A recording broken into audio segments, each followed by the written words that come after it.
आखिरी सवाल मैम, परसों सीएम उमर साहब ने कहा कि अगर एनएचए हाईवे को मैनेज नहीं कर पाते तो आप हमारे हवाले कीजिए।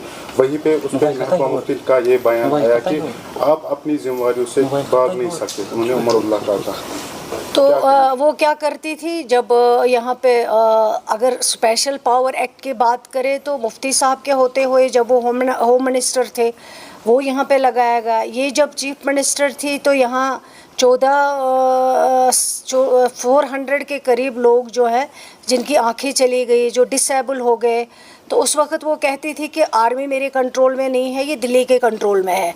आज अगर उमर अब्दुल्ला साहब कोई जेन्युइन बात कर रहे हैं कि हाईवेज़ जो हैं वो स्टेट गवर्नमेंट के यूटी गवर्नमेंट के अंडर नहीं है, उसको तो पीडीपी प्रेसिडेंट को मुखालफत बराए मुखालफत चाहिए।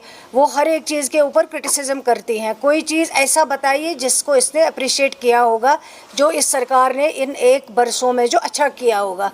तभी उसकी प्रॉब्लम ये हो गई है, वो इतनी नेगेटिव है, तभी वो 28 से लेके 3 तक पहुंच गई है। और आगे मुझे लगता है कि वो 3 लेना भी उसके लिए मुश्किल होगा, क्योंकि वो कोई पॉजिटिव अप्रोच नहीं दिखाती हैं, लोगों के लिए बात करती।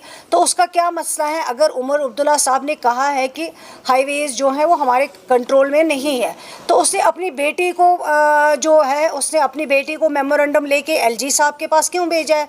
फिर अगर उमर अब्दुल्ला साहब ने गलत कहा था तो उसको मेमोरेंडम जो है उमर अब्दुल्ला साहब को देना चाहिए था कि ये जी आप करो, आपको करना चाहिए। वो उसकी हमेशा पॉलिटिक्स जो हैं वो बहुत गलत रही हैं, बहुत गलत तरीके से लोगों को धोखा देती आई हैं। पहले उसने गोली बोली की बात की है, फिर उसने दूध टॉफ़ी की बात की है, आज वो सरजान बरकाती के लिए बात कर रहे हैं। मुझे पहले बहुत अजीब लगता था कि जब वो चीफ मिनिस्टर थी, सरजान बरकाती को सारे जितने भी एफआईआर लगे, जो भी उसके फैमिली के ऊपर जुल्म हुए हैं, वो जुल्म इसी के दौरे इक़्तिदार में हुए हैं। यासीन मलिक साहब को इसी की बहन ने आइडेंटिफाई किया है, हाँ जी ये वो बंदा है जिसने मुझे किडनैप करवाया है। कहीं से वो कुछ बोलती हैं, कहीं से वो कुछ बोलती है। उसको पता भी नहीं होता है कि मुझे बोलना क्या चाहिए और मैं किस पे बात कर रही हूँ। मुझे बताइए वो खुद क्यों एलजी साहब के पास जाती हैं, वहाँ से वो अपनी सिफारिशें लाती हैं, फलानी चीज़ चाहिए। अगर उसको पता है कि यहाँ पे गवर्नमेंट है, अगर उसको लगता है कि ये हदी इख्तियार में उमर अब्दुल्ला साहब के हैं जैसे वो बोल रही हैं, तो फिर उसको वहाँ आके मेमोरेंडम देना चाहिए। तो ये सारी चीज़ें जो हैं खुद कंट्राडिक्ट कर रही हैं अपने चीज़ों को, अपने बयानों को। उमर अब्दुल्ला साहब ने सही बात कही है, हाईवेज़ हमारे अंडर नहीं है।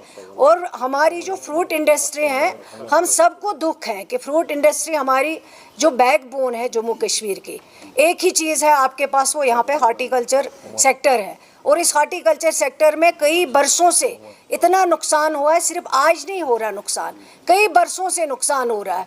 मैं कई बार उन लोगों से मिली जब हम सरकार में नहीं थे, और आज ये जब सरकार में हमेशा नहीं थी तो कभी नहीं जाके उनकी बात करती थी। आज ये बात करती हैं सिर्फ उमर अब्दुल्ला साहब को क्रिटिसिज्म करने के लिए, हमारी सरकार को क्रिटिसिज्म करने के लिए।